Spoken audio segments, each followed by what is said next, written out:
Terceiro, né?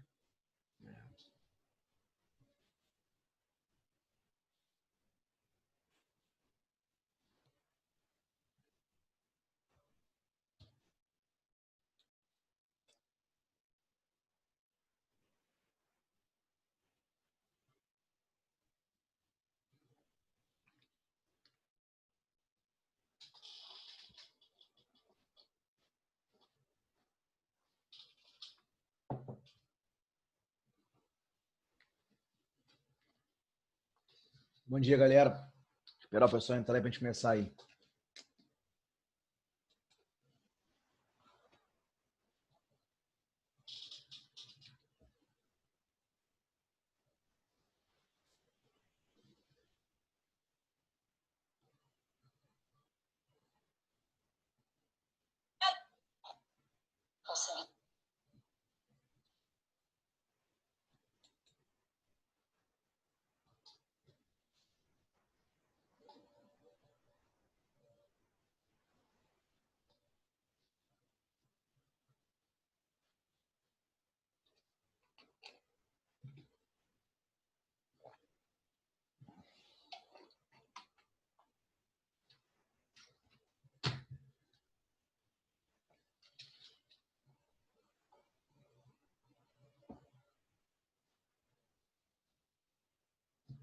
Pessoal, já pode colocar o nome caso queiram, tá?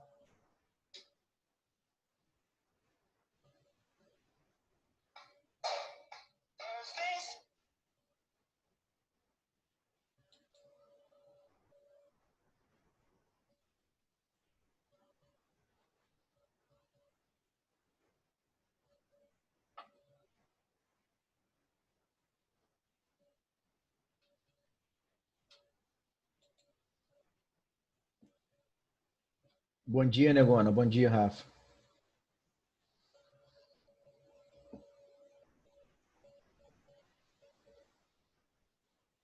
Bom dia.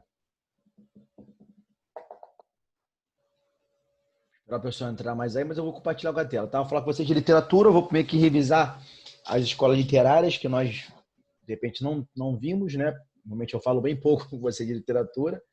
Vou ter que começar a falar mais com vocês e chegar até o modernismo, né? Que é o que mais é cobrado para vocês no vestibular, né? No Enem, certo? E os demais vestibulares. Na verdade, o Enem é o ERJ, né? Vou começar do zero com vocês, desde do quinhentismo, seiscentismo, setecentismo, certo? Começar do zero com vocês e apresentar as escolas literárias.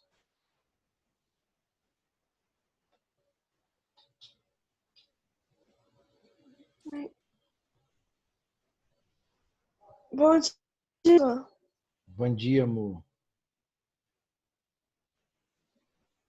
Bom dia, Sarinha, beleza, né? O pessoal esqueceu da aula de hoje, tá achando que é feriado ainda?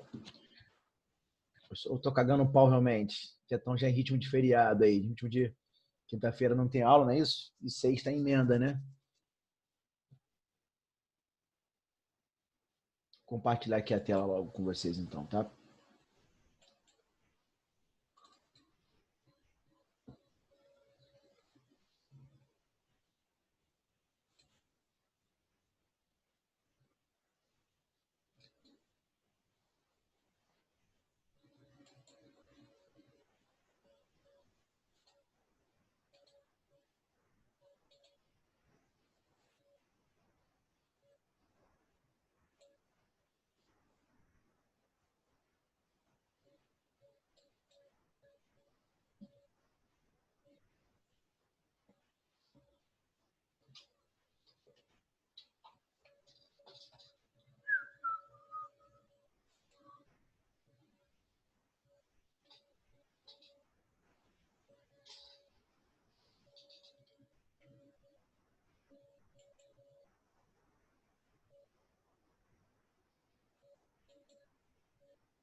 Vamos lá, amores, então. Fazer aqui meio que um resumão, né, das escolas literárias, começar desde baixo, da chegada dos portugueses ao Brasil, né, o quinhentismo. Tranquilo, não é à toa que ganha esse nome. 1500 chegaram dos portugueses aqui, né? Tem-se, então, uma literatura de informação, uma literatura descritiva. A intenção, realmente, não é nem tratar como literatura propriamente dita, né? Deixa eu admitir aqui a Jennifer. O pessoal me lasca aí, entrando depois, ó. Camille.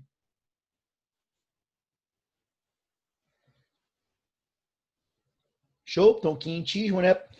Logo depois o barroco, também chamado por alguns, né, de seiscentismo, né? Porque acompanha o ano, né? 1500, quinhentismo, 1600, seiscentismo, perfeito? Então, o pessoal entrar aí de boa. Já podem colocar os nomes assim que entrarem, beleza? Aí tem o arcadismo, né? Tem o romantismo, né? Tem, na verdade, aparece logo depois 4 escolas literárias, né? Que vão aparecer para nós no século XIX. Logo depois, em 1902, um pré-modernismo, né? Em 1922, século XX, modernismo, né? E hoje temos o pós-modernismo, também vou apresentar a vocês. Só o pessoal entrar aí. 2 pessoas na sala. O pessoal entra depois, me lasca. Aí está com 2.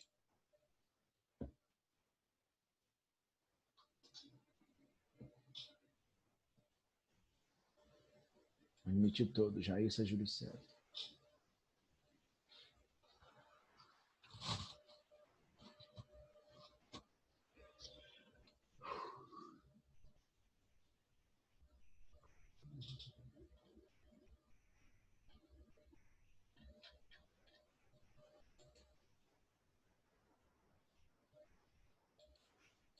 Então, vamos que vamos, né? Quintismo, né? Ou literatura de informação. Quintismo corresponde ao estilo literário que abrange todas as manifestações literárias produzidas no Brasil na época de seu descobrimento, durante o século XVI, certo?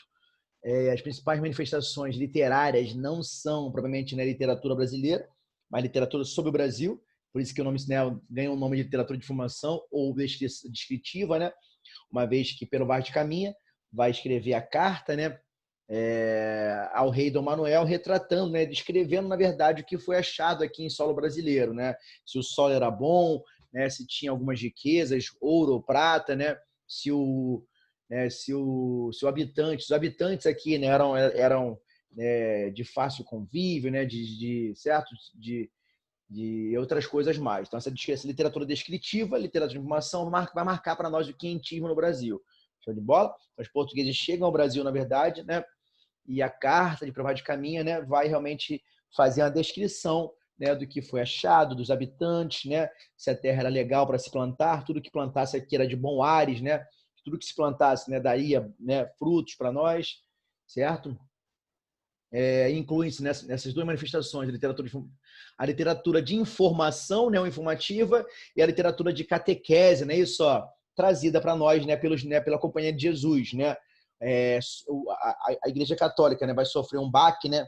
Ela vai trazer esse conflito com ela do teocentrismo, antropocentrismo. Então cria-se, né, na Europa, surge na Europa, na verdade, em 1517, né, por Martim Lutero na Alemanha, né, e Calvino na Itália, né, a Reforma Protestante. Em 1517, Martim Lutero cola na porta da igreja, né, algumas insatisfações em relação ao que a Bíblia, né, apontava para nós. Então, assim, né, aí surge esse conflito, esse dualismo, né, Reforma Protestante, né, a Igreja Católica ela vai de criar contra a Reforma Protestante. Então, teocentrismo, antropocentrismo, né, esse dualismo, essa dualidade vai nos acompanhar, né, essa oposição nos acompanha até o Barroco. Tranquila? Vocês vão perceber que o poeta barroco ele vai trazer na sua poesia, né, mostrar claramente para nós, né, esse conflito, né, teocentrismo, antropocentrismo, perfeito? Deus como centro de tudo, né, e antropo, né, homem como centro de tudo. Então vou ficar sempre naquela dúvida, né? Se eu tenho que curtir a vida realmente porque ela é muito efêmera e passageira, né? Aí vai surgir, já vai começar a surgir no barroco, né, o carpe diem, certo? Mas, né, eu vou ter medo, né? Eu tenho que pecar, tenho que curtir, né? Não tem como, né, curtir os prazeres da carne sem cometer um pecado, né? Mas também eu vou, na verdade, né, buscar sempre, né, o perdão divino. Então, assim, esse conflito ele vai aparecer, né, também para nós no barroco, tranquilo? Tá? Então, as principais manifestações literárias no Brasil, elas dão conta apenas, né, de passar uma informação, né, fazer uma descrição do local ao rei Dom Manuel, que ficou em Portugal, certo? E, né, na verdade, a literatura trazida pela Companhia de Jesus, né, a literatura de catequese, era realmente tentar convencer o índio, né, tentar propagar a religião católica, trazer mais adeptos, perfeito? Então, com medo, com receio, né, dos protestantes, né, chegarem ao Brasil, né, vem a contra-reforma protestante, né, com o intuito de propagar a religião católica, uma vez que ela perde a força na Europa. Tranquilo? Perde a força a Igreja Católica, né? Por ser contestada, né? Muitas coisas são contestadas através, né, por Martinho Lutero e seu outro representante Calvino na Itália. Ela vai surgir no Brasil com a intenção de propagar, de catequizar, na verdade, né? De salvar o índio, assim que eles falavam, tá? Para nós. Show? Principais produções, né? A Carta que Provai de Caminha, certo? Que era um cronista, nem isso. Então, a literatura formativa, também chamada de literatura dos viajantes ou dos cronistas, né? Elas vão trazer esse reflexo das grandes navegações e empenha-se, né? Vai se empenhar, na verdade, em fazer um levantamento da terra nova, né? De sua flora, da sua fauna, né? De sua gente. Então, assim, a intenção era retratar, né? Ao rei do Manuel, né? Sua flora, né? A vegetação, né? Sua fauna, os animais aqui encontrados, né? E sua gente, os habitantes. A intenção era somente essa, tá? A literatura de informação, né? Não podemos chamar de literatura propriamente dita, né? Mas é uma literatura mais, né, relatando o Brasil, não a literatura criada no Brasil, tá?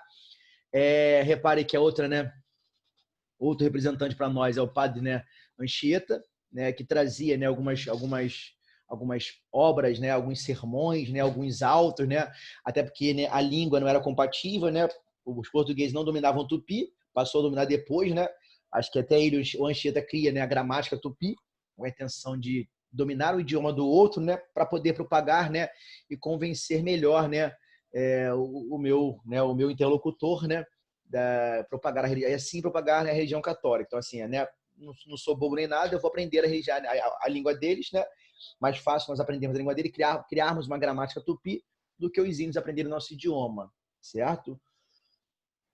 Então, o Alto da Pregação Universal, 1570, né? Porque tudo, ó, são obras, né, datadas depois, né, da chegada da Companhia de Jesus ao Brasil. Perfeito? Então, as obras de Anchieta, né, tinham como forte característica a visão catequética, né, como uma concepção, né, teocêntrica do mundo, né, tendo como temática constante a religiosidade e a moral, certo? Então, a intenção era realmente trazer a importância de Deus, colocar Deus como sendo de tudo, né, e tratar, na verdade, né, a temática era constante, a temática constante era a religiosidade e a moral. Deixa eu reparar que é o alto, ó, diálogo, né, aqui, ó, é o diálogo, né, aquele sermão, tentando convencer o outro, né, e os altos, né, eram mais peças, né, que era muito mais fácil de eu propagar a religião católica e convencer o outro, é que eu não dominava a língua, né, o idioma do outro, era muito mais fácil propagar, né, tentar convencer o outro através de textos, né, mais voltados ao teatro, né, eram os famosos altos naquela época. Tranquilo? Da quem já pula para o barroco, né? Não tem muito o que falar do quentismo, né? É uma literatura mesmo, né? Meramente formativa, né? E com a intenção de catequizar, né? De convencer o outro, de propagar a religião católica, perfeito? Uma vez, né? Que vai surgir esse conflito na Europa, né? Até o centrismo versus antropocentrismo, né? Reforma protestante, né? Contra a reforma protestante, né? Assim chamada pela Igreja Católica. Show. Então, no século XVII, o Brasil presenciou o surgimento de uma literatura própria a partir dos escritores, né? Nascido na colônia, certo? Contexto histórico, né? Isso que vai iniciar aqui o Barroco no Brasil. Então, a primeira invasão holandesa que ocorreu na Bahia em 1624 e a segunda, né, em Pernambuco em 1630, né? Que perdurou até 1654, tá? Então, costuma-se considerar a publicação da obra, né, Prosopopeia, né, de Bento Teixeira, né, em 1601 como o marco inicial do Barroco no Brasil. Então, assim, né, caiu alguma coisa perguntando sobre isso. É muito incomum, é mais comum, né, voltada mais a questões, né, meramente militares, né, concurso aí fora. Vestibular não vai cobrar muito isso. O vestibular vai cobrar muito mais da gente análise textual como um todo, certo? Então, o que marcou, né, inicialmente o Barroco no Brasil foi a publicação, né, da obra Prosopopeia, né, em 1601, né, publicada por Bento, né, de Bento Teixeira. Tranquilo? Então, pulei a página aqui. Então, ó, o que foi o Barroco? Né? Um movimento artístico e filosófico que surge, né, com o conflito entre a reforma protestante, né, e a contra-reforma, aquilo que eu falei com vocês lá atrás. Né? Isso vai surgir com esse conflito. Aí, em meio a esse conflito aí, né, reforma protestante, né, e contra-reforma. Seu objetivo era propagar a religião, Mateus Braz. Seu objetivo era propagar a religião, né, através de uma arte de impacto, sinuosa, enfeitada ao extremo. Perfeito? A arte altamente contraditória, né? Isso, o barroco ele é marcado por esse conflito, né? Teocentrismo, antropocentrismo, reforma protestante contra a reforma. Não podemos esquecer disso. O barroco é marcado por esse conflito na Europa, certo? Então, por isso que a arte, né, é altamente contraditória. Show? Então, para marcar, né, esse oposto, né, nada melhor do que colocar algumas figuras de linguagem que vão trazer essa oposição para nós, né? Então, vocês vão ver a presença, né, em demasia, né, principalmente, né, das antíteses, né, isso, dos paradoxos e assim por diante, tá? Repare, ó, né, que seu objetivo era propagar a religião católica, né?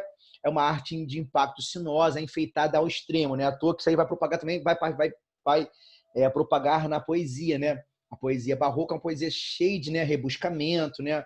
Uma poesia bem academicista, bem formal, né, em versões sintáticas, né? A presença clara, presenças, né, das figuras de linguagem, perfeito? Show?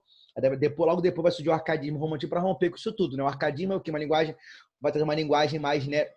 Vai trazer mais a liberdade, né? Já buscamos a liberdade, o Brasil já vai pleitear já, né, a independência política e assim também a dependência, né, em relação à poesia. A intenção é trazer uma poesia totalmente nacional, certo? E romper, né, com esse academicismo, né, com essa literatura mais rebuscada, né, mais formal. Show?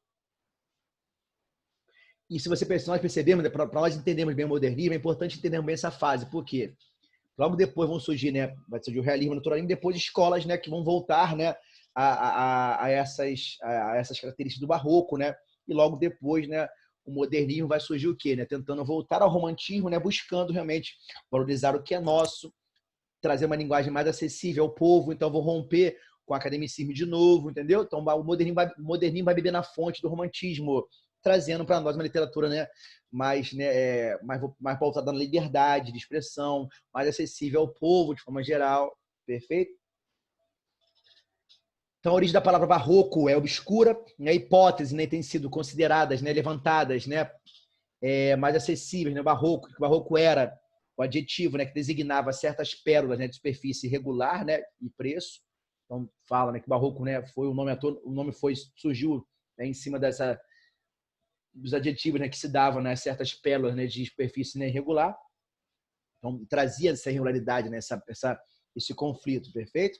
Então, características gerais da literatura barroca, né? O homem dividido entre o desejo de aproveitar a vida, né? Daí surge, né, a expressão latina carpe diem, né? E o de garantir um lugar no céu, né? O homem dividido entre o prazer pagão e a fé religiosa. Isso aí vai acontecer, vocês vão ver isso aqui aparecendo direto, né? Principalmente nas poesias, né, barrocas, tá? Antropocentrismo e teocentrismo, homem versus Deus, carne versus espírito. Então tem que curtir, né? Tem que buscar os prazeres da carne, sim, mas, né, eu tenho medo, né? Será que minha alma vai ser salva? Será que Deus, né, vai exercer a sua função, que é a de perdoar? Então, fico, né, sempre nesse conflito, homem versus Deus, né, teocentrismo versus antropocentrismo, né, carne versus espírito. Perfeito? Ó, repare, né, que a poesia barroca vai, né, ser pautada no detalhismo, rebuscamento, né, extravagância, né, o exagero nos detalhes, né?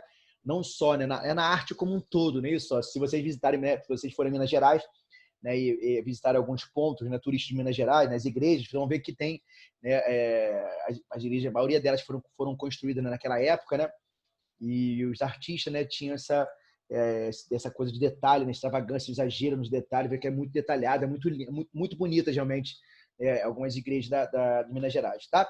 A arte do contraditório, onde é comum a ideia de oposto, né? À toa que é comum, né, a oposição aparecer, então vou marcá-la, né, principalmente, né, pelas antíteses, tá? Lembrando que antítese, figura de linguagem, que vai sempre apresentar para nós, né, ideias contraditórias, palavras, né, contrárias, antônimas, perfeito? Linguagem rebuscada e trabalhada ao extremo, usando muitos recursos, né, estilísticos, né, figuras de linguagem, de sintaxe. Repare que, né, já que eu vou buscar, né, já que, né, o barroco vai assumir essas duas filosofias, né, que é o cultismo e o conceptismo. O que é o cultismo, galera? O cultismo é o jogo de palavras, né, o uso culto da língua, né, predominando, né, em versões sintáticas, né, que você vai ver muito presente, né, você vai ver que a língua, a poesia barroca, ela vai trabalhar, né, constantemente nessa inversão sintática, principalmente, certo? E também no exagero das figuras de linguagem, metáfora, né, antítese, paradoxo, né, algumas vão aparecer ali, né, de forma vão ser mais comuns, né, nas barrocas, tá? Então, cultismo, ó, isso aqui é muito importante, ó, né, caiu na ESA agora no último concurso, né, essa ideia do cultismo e conceptismo, perfeito? Então, são duas ideias filosóficas que vão surgir no Barroco no Brasil. O cultismo, que vai ser, né, o jogo de palavras, né, o uso culto da língua, predominando, né, em versões sintáticas, né, e o conceptismo, né, que são os jogos, né, de raciocínio e de retórica, né, que visavam melhor explicar o conflito de opostos. Então, assim, ele vai tentar explicar melhor, né, o conflito dos opostos através do conceptismo, né, que é, na verdade, né, os jogos, né, de raciocínio e de retórica. Ele vai tentar convencer, né, explicar, convencer o outro através da retórica. Então é importante, né, separarmos, porque a prova da ESA, né, cobrou, né, a poesia, né, do nosso grande Gregório de Matos e Guerra, botou um trecho dela e perguntou realmente, né, qual era a ideia filosófica que aparecia ali, né? Tinha o cultismo, o conceptismo e outras ideias. Então, se você não tiver de forma dominada, né, o que é cultismo e conceptismo, seria errado, porque podia confundir os dois. Então, cultismo é o quê? É o uso culto da língua, né? É o jogo de palavras, a inversões sintáticas, aquela coisa do uso de figuras de linguagem, certo? Para tentar trazer uma linguagem cada vez mais culta, né? Já o conceptismo, né, são jogos de raciocínio e retórica, né, que visavam melhor explicar o conflito dos opostos. Então, repare que no trecho que apareceu na prova, né, Gregório de Matos e Guerra, aparece aqui também, no próximo slide aqui vocês vão ver. Gregório de Matos e Guerra vai tentar explicar melhor o conflito a Deus, né, e cobrar dele, né, através da retórica, cobrar, né, de Deus, né, o seu perdão. Tá? Vai explicar esse conflito, né? Por isso que ele peca, porque tem que curtir a vida, já que ele é efêmera, mas, né, ele também tem muito receio, né? E pede a Deus para perdoá-lo. Show? Então, assim, não tinha como errar essa questão na prova, né? E é importante que vocês se atentem a ela, porque vai trazer, né, essa ideia filosófica vai abordar o barroco geral. Acho que eu fiz besteira aqui.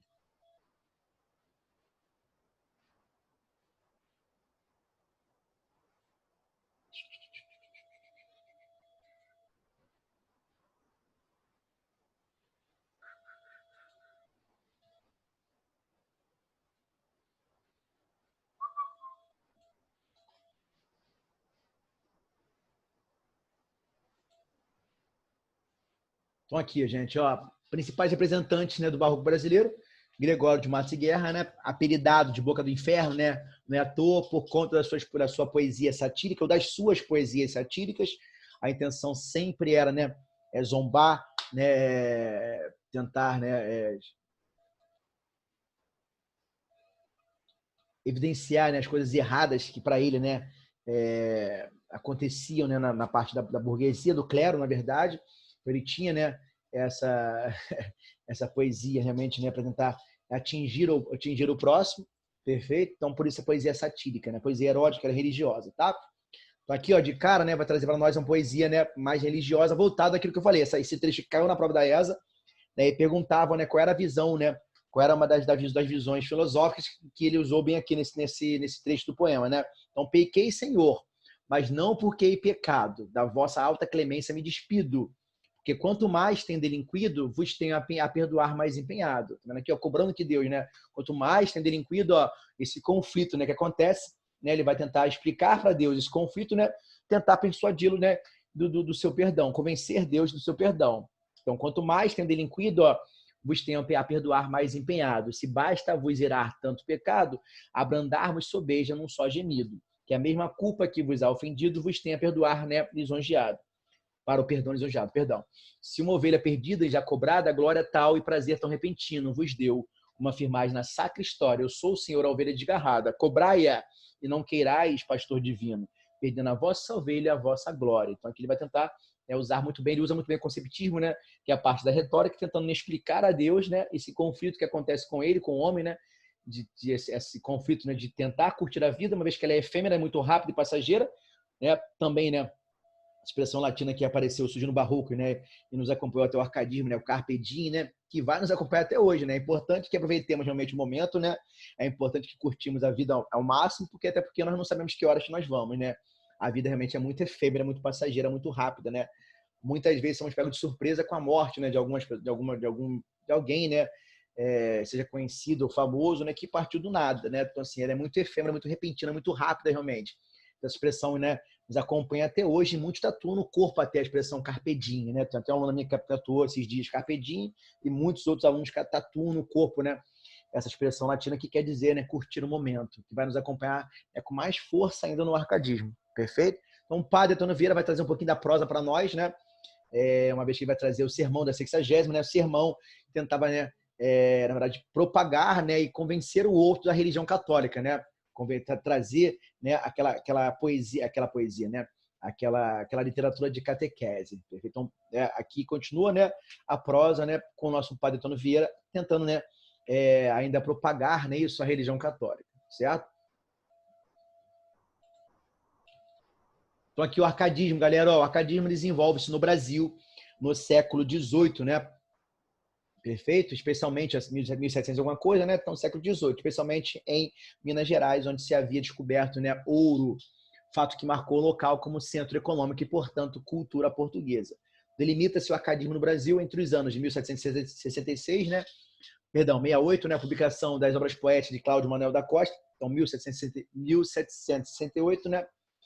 E o seu fim, né, dar-se-á em 1836, né, com o início do romantismo. O Brasil tornou-se independente de Portugal em 1822, né, e surge aqui no Brasil o romantismo, uma literatura, né, totalmente nacional, né, assim chamada por alguns especialistas da literatura, uma literatura totalmente nossa. A intenção era romper com Portugal, uma vez que nós nos tornamos independentes políticos de Portugal, né, a intenção era criar, né, era fazer uma poesia, criar uma literatura totalmente nacional, né, sem pegar nada, né, sem copiar nada da literatura portuguesa europeia, tá? Então aqui, ó, características principais do barroco, do arcadismo, desculpa, Maurizão. Apesar dos traços, né, do cultismo barroco, que ainda acompanha alguns poetas, né, a maioria deles procurou seguir as convenções dos neoclassicistas europeus, né, que são elas, né, utilizar, né, personagens, né, mitológicas, certo? Ó.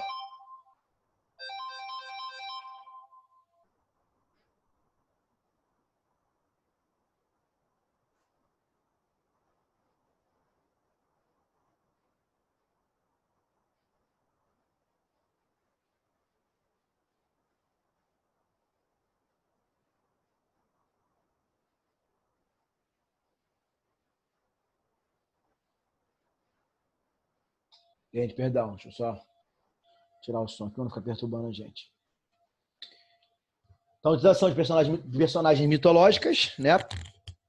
Idealização da vida campestre, né? O bucolismo vai nos acompanhar, né, na poesia Árcade, né? Os poetas, né, buscavam realmente, né, essa vida campestre, né, esse bucolismo, essa coisa mais bucólica, até para que eles, né, tivessem mais tranquilidade, né, para escrever suas poesias, suas obras, né? Isso, ó, o Eurírico, né, caracterizado como um pastor, né, e a mulher amada como uma pastora. O pastoralismo também vai ser uma das características do arcadismo, perfeito?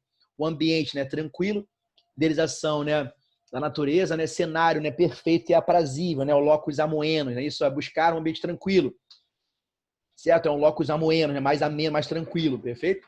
Idealização da natureza, cenário, né, perfeito, né, e aprazível, né? Show para quê? Para que o poeta, né, pudesse, na verdade, ter tranquilidade, né, cara, para poder, né, escrever, né, compor suas poesias. Tranquilo, né, à toa, né? Vai trazer o bucolismo, né, o pastoralismo, né, esse locus amoenos, então assim, vai trazer também, né, uma das principais, né, frases em latina, né, seria também o fugere urbem, né? Então, visão da cidade como local de sofrimento, né, e corrupção. Então, vai surgir para nós aqui o fugere urbem, né, que é a fuga da cidade, né? Então, o poeta Árcade, né, vai colocar para nós em evidência, né, esse fugere urbem, né, ele vai tentar fugir da cidade para quê? Para se recolher no campo, para que ali, né, tivesse, né, muito mais equilíbrio, né, e assim, né, como consequência disso, né, poder ter mais, né, através da natureza, né, da visão que ele tinha da natureza, né, poder escrever, né, buscar mais, eita, agora fugiu a palavra, buscar mais base, né, para poder escrever essas poesias, né, buscar mais inspirações, desculpa, inspirações, tá?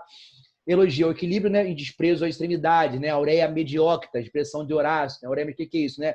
É desprezar, né, aquilo que é medíocre, valorizar o que é importante realmente, né, o equilíbrio, né, desprezar a extremidade. Então aqui, ó, desprezo aos prazeres do luxo da riqueza. Eu vou valorizar realmente o que é importante para a vida, até porque vai surgir a expressão aqui com muito mais força, né, do carpe diem. É importante que nós aproveitemos o momento, né, e realmente deixarmos tudo para cá, para por aqui. Assim que nós vamos embora, né, riqueza, luxo, dinheiro, né, ficar tudo por aqui, né, certo? As pessoas brigando aqui por elas. Então, o mais importante é que nós valorizemos realmente, né, o momento, né, cara? Então, aqui vai surgir com muita força aqui no arcadismo carpe diem, tá? Quem tiver a noção, quem já viu, né, aquele filme Sociedade dos Poetas Mortos, muito falado por mim sempre, né?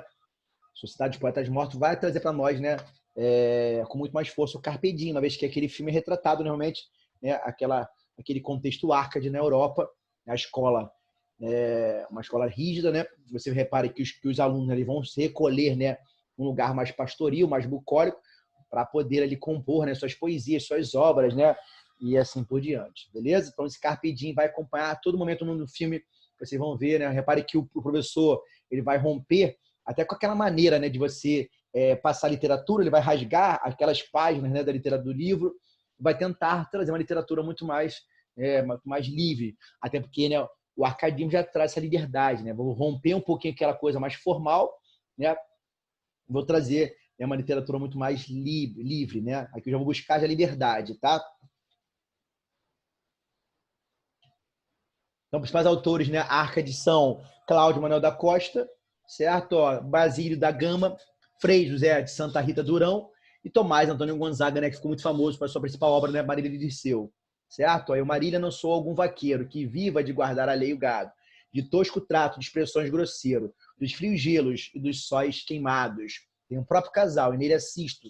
Dá-me vinho, legume, fruta, azeite, das brancas ovelhinhas tiro leite, e mais as finas lãs, né, de que me visto, graças Marília Bela, graças à minha estrela. Então aqui ele vai colocar, né, a sua Marília, né, também como a sua pastora. Ele vai realmente trazer, né, elementos, né, ligados ao campo, né, a ovelha, o leite, fruta, legume, né, vai tratar, né, o quão legal era você viver no campo e viver daquilo ali, certo? Ó, vai se colocar como um vaqueiro, como um pastor realmente, né, que vive de guardar a lei e o gado, de tosco trato, de expressões grosseiro, vai retratar, na verdade, qual era a função de um vaqueiro, certo? E vai trazer também a sua mulher amada, né, a sua pastora, tranquilo?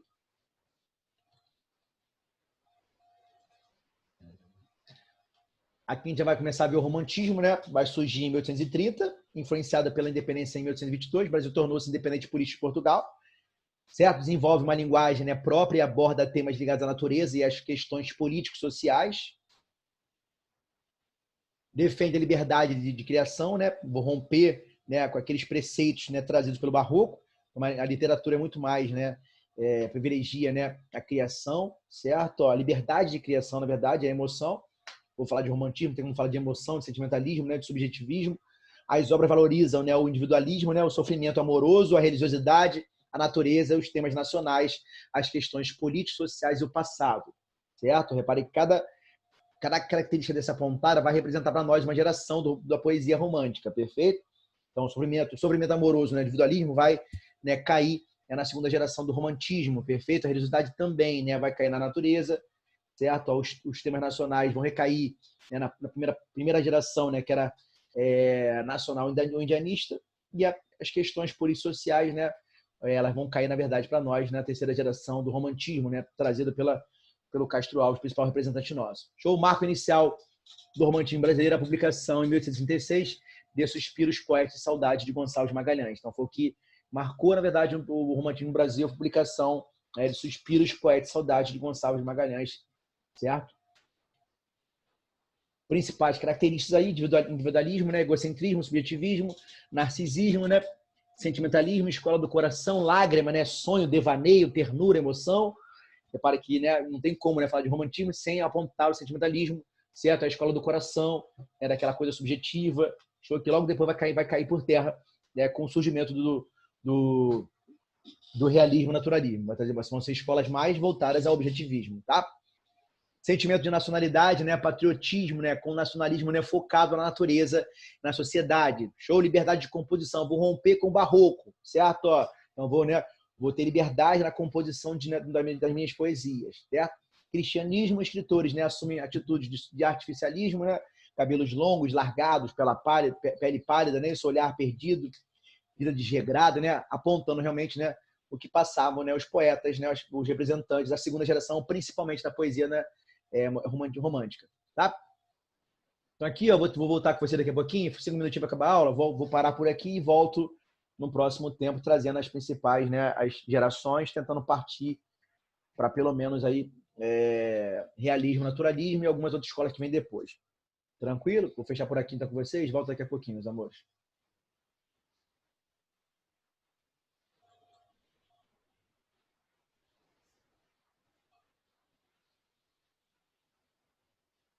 que eu boto 9,40, não é isso?